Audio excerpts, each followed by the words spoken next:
नमस्कार, मैं हूं आपके साथ कोमल सिसोदिया। आप देख रहे ईपीसी वर्ल्ड न्यूज। शुरू करते हैं आज के हिंदी बुलेटिन की हेडलाइन से।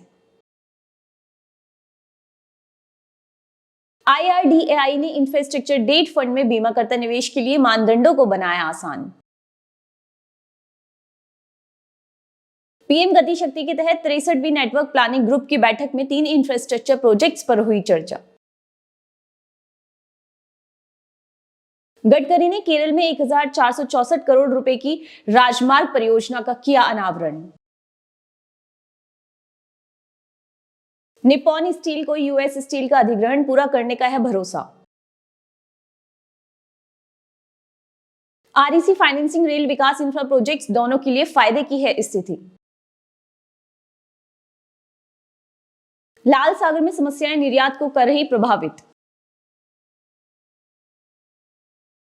दिल्ली सीएम ने सभी मंत्रियों को बजट की तैयारियां तेज करने और प्राथमिकताएं तय करने का दिया निर्देश। 2023 की पहली 2 तिमाहियों में सरकार द्वारा सामान्य बुनियादी ढांचा निवेश भारत के लिए रहा फायदेमंद। भारत ने नेपाल में भूकंप प्रभावित बुनियादी ढांचे के पुनः निर्माण के लिए $75 मिलियन देने का किया वादा। वित्तीय सेवाओं के अतिरिक्त सरकार ने बुनियादी ढांचे के विकास के लिए की कई पहल। शैक्षिक बुनियादी ढांचे को बढ़ावा देने के लिए यूपी में पीएम श्री स्कूल किए गए लॉन्च। पीएम गति शक्ति बुनियादी ढांचे के विकास को बढ़ाती है आगे। दिल्ली और नोएडा के स्कूलों में बढ़ाया गया शीतकालीन अवकाश। अब शुरू करते हैं खबरें विस्तार से। भारतीय बीमा नियामक और विकास प्राधिकरण ने बीमा कंपनियों द्वारा गैर बैंकिंग वित्तीय कंपनियों के बुनियादी ढांचे ऋण कोष में निवेश पर कुछ मानदंडों में ढील दी है।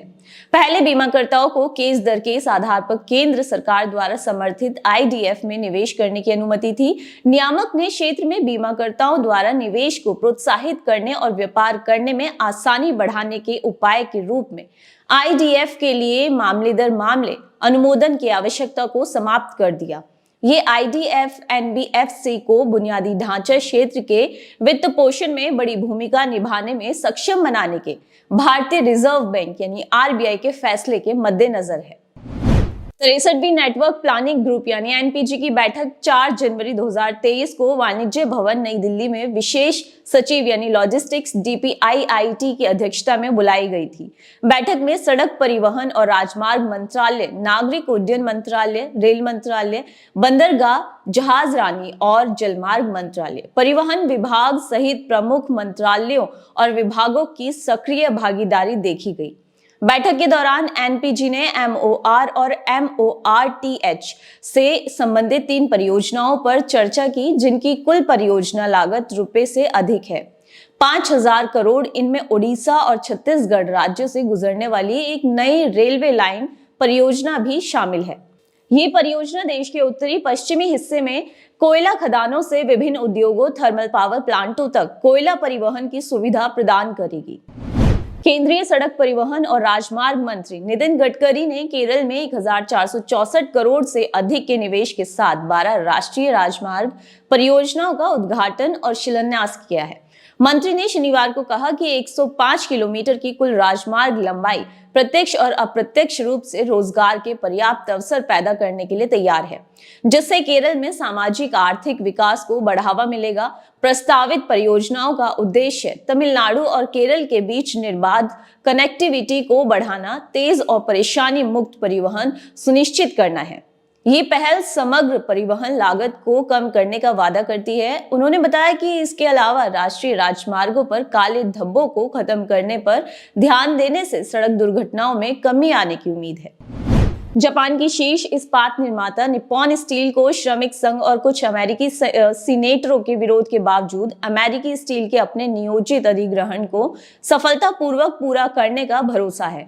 इसके अध्यक्ष ने शुक्रवार को कहा कि दुनिया की चौथी सबसे बड़ी स्टील निर्माता की योजनाबद्ध $14.9 बिलियन के सौदे की डेमोक्रेटिक और रिपब्लिकन सांसदों और तीसरी सबसे बड़ी अमेरिकी स्टील कंपनी की मुख्य यूनियन शक्तिशाली यूनाइटेड स्टील वर्कर्स यूनियन ने आलोचना की है। व्हाइट हाउस ने अमेरिकी इस्पात उत्पादन में कंपनी की भूमिका को देखते हुए सौदे की गंभीर जांच की आवश्यकता भी व्यक्त की है, जिसे सरकार राष्ट्रीय सुरक्षा के लिए महत्वपूर्ण मानती है। बिजली क्षेत्र के फाइनेंसर REC लिमिटेड और रेल विकास निगम लिमिटेड ने बुनियादी ढांचा परियोजनाओं के लिए 35,000 करोड़ तक के वित्त पोषण के लिए एक समझौता ज्ञापन पर हस्ताक्षर किए हैं, जिन्हें अगले 5 वर्षों में निष्पादित किया जाएगा। कंपनी ने 140 परियोजनाएं शुरू की हैं और भविष्य में बड़ी संख्या में परियोजनाएं शुरू करने की उम्मीद है, जिसके लिए उसे कुछ वित्त पोषण की आवश्यकता है।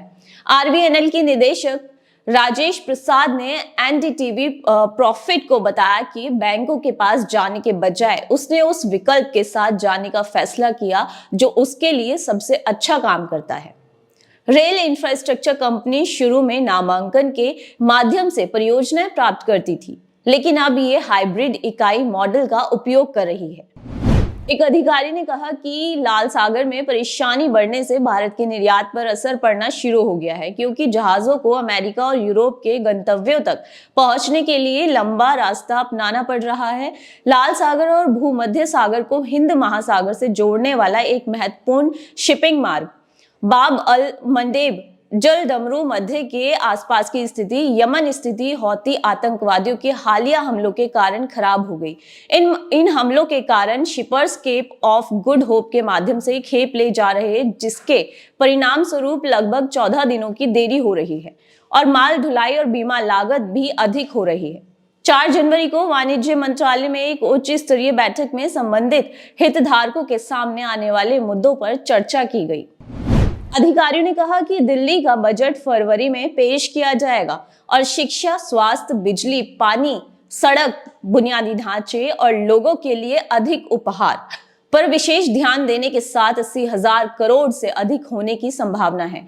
मुख्यमंत्री अरविंद केजरीवाल ने शनिवार को बजट तैयारियों के संबंध में मंत्रियों के साथ पहली बैठक की अध्यक्षता करने के लिए अपना निर्धारित गुजरात दौरा एक दिन के लिए स्थगित कर दिया। सरकारी अधिकारियों के अनुसार केजरीवाल ने बजट में प्राथमिकता वाले क्षेत्रों पर चर्चा की, जिसे फरवरी के मध्य या अंत तक पेश किए जाने की उम्मीद है।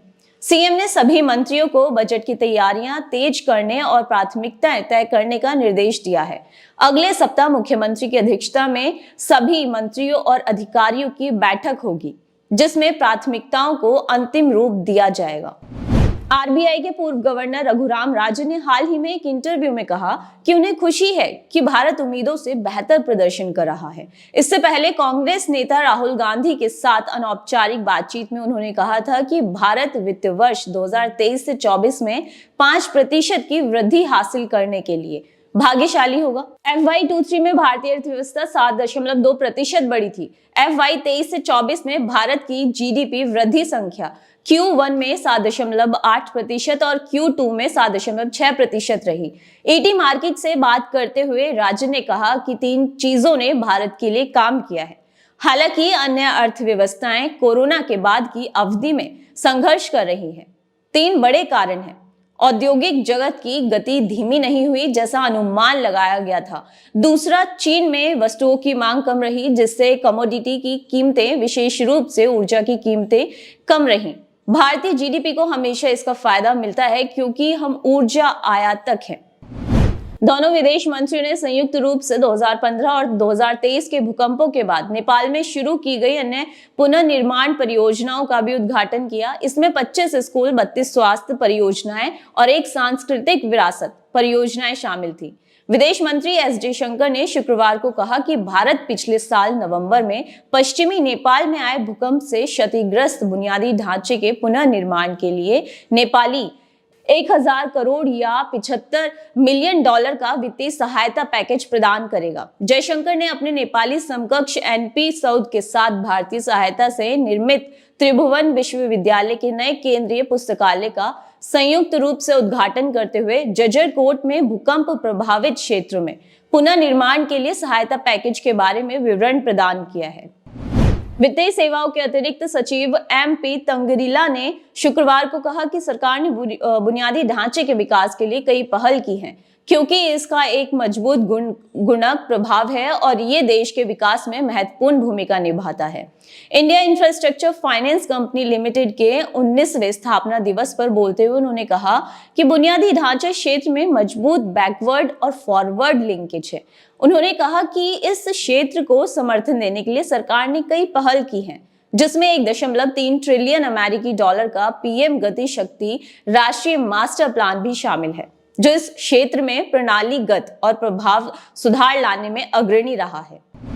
लखनऊ में आयोजित इस कार्यक्रम में 928 स्थानों से वस्तुतः भागीदारी देखी गई और गणमान्य व्यक्तियों ने स्कूली बच्चों द्वारा आयोजित एक प्रदर्शनी का पता लगाने का अवसर लिया। प्रधानमंत्री नरेंद्र मोदी का आभार व्यक्त करते हुए मंत्री ने स्कूल के बुनियादी ढांचे पर ध्यान केंद्रित करके विश्व स्तरीय शिक्षा प्रदान करने की सरकार की प्रतिबद्धता को स्वीकार किया। राज्य में PMSHRI पहल के तहत 1000 से अधिक स्कूलों का उन्नयन और आधुनिकीकरण इस दृष्टिकोण के अनुरूप है। प्रधान ने पिछले 3 वर्षों में राज्य में राष्ट्रीय शिक्षा नीति यानी NEP 2020 की सिफारिश को तुरंत लागू करने के लिए मुख्यमंत्री योगी आदित्यनाथ की प्रशंसा की है। PMSHRI योजना में पहले चरण में 928 सरकारी स्कूल शामिल हैं, जिनमें 81 केंद्रीय जवाहर नवोदय विद्यालय शामिल है। प्रधान ने एक दार्शनिक दस्तावेज के रूप में NEP 2020 की वैश्विक क्षमता पर जोर दिया है। DPIIT की विशेष सचिव सुमिता डावरा के नेतृत्व में वाणिज्य भवन नई दिल्ली में आयोजित 63वें नेटवर्क प्लानिंग ग्रुप NPG की बैठक में 5000 करोड़ रुपए से अधिक मूल्य की 3 महत्वपूर्ण बुनियादी ढांचा परियोजनाओं पर विस्तृत चर्चा हुई। वाणिज्य और उद्योग मंत्रालय की एक प्रेस विज्ञप्ति के अनुसार बैठक में प्रमुख मंत्रालयों और विभागों के प्रतिनिधियों ने भाग लिया, जिसका उद्देश्य मल्टी मॉडल कनेक्टिविटी को बढ़ाना, रणनीतिक रूप से भीड़-भाड़ वाले क्षेत्रों को बाईपास करना और सामाजिक आर्थिक विकास को प्रोत्साहित करना था। चर्चा की गई परियोजनाओं में उड़ीसा और छत्तीसगढ़ से होकर गुजरने वाली एक महत्वपूर्ण नई रेलवे लाइन शामिल है, जो उत्तरी पश्चिमी क्षेत्रों में खदानों से उद्योगों और बिजली संयंत्रों तक कुशल कोयला परिवहन की सुविधा प्रदान करती है। अत्यधिक ठंड के कारण दिल्ली के स्कूलों में शीतकालीन अवकाश 10 जनवरी तक बढ़ा दिया गया है। छुट्टियां शनिवार को समाप्त होने वाली थीं और कक्षाएं सोमवार को फिर से शुरू होनी थीं। दिल्ली में अत्यधिक शीतलहर चल रही है और भारत मौसम विज्ञान विभाग ने अगले कुछ दिनों के लिए घने कोहरे, हल्की बारिश और तापमान में गिरावट के कारण पीला अलर्ट जारी किया है। कड़ाके की ठंड के कारण दिल्ली के सभी सरकारी और निजी स्कूल 10 जनवरी यानी बुधवार तक बंद रहेंगे। शिक्षा निदेशालय के एक बयान के अनुसार दिल्ली के सभी स्कूलों के प्रमुखों को इस जानकारी को सभी हितधारकों के बीच प्रसारित करने का निर्देश दिया जाता है। गौतम बुद्ध नगर प्रशासन ने घने कोहरे और ठंड के मौसम की स्थिति को देखते हुए नोएडा और ग्रेटर नोएडा के सभी स्कूलों को 14 जनवरी तक कक्षा 8 तक के छात्रों के लिए छुट्टी रखने का आदेश दिया है। आज के EPC बुलेटिन में फिलहाल इतना ही। नमस्कार।